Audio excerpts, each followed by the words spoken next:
Hello, मैं राजेश हूं। आज मैं आपको एक नई जासूसी कहानी सुनाऊंगा। अनकही राज, एक डिटेक्टिव कहानी।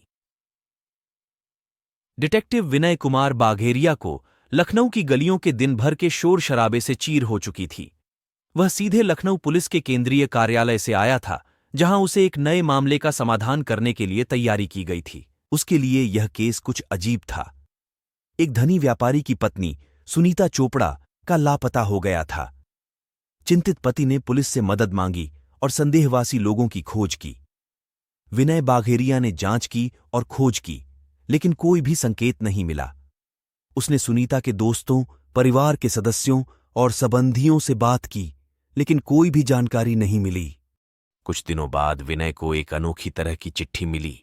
चिट्ठी में लिखा था, सुनीता को तलाश करने के लिए नगर राजा बाग में पहुंचो। विनय ने चिट्ठी के साथ चलने का निर्णय किया। रात के अंधेरे में विनय नगर राजा बाग की ओर चला गया। वहां पहुंचकर उसने देखा कि एक महिला एक विशाल बंजर के पास खड़ी है, जिसमें एक चिट्ठी रखी गई है। विनय ने चिट्ठी पढ़ी, जिसमें लिखा था, सुनीता यहां नहीं है, लेकिन उसका रहस्य यहां है। उसने बंजर से एक और चिट्ठी निकाली, जिसमें एक पता दिया गया था। विनय ने चिट्ठी के अनुसार एक अपार्टमेंट का पता लगाया और वहां पहुंचा। अपार्टमेंट के अंदर जाकर उसने देखा कि सुनीता वहां बंद है और उसके पास एक पुराना खिलौना था।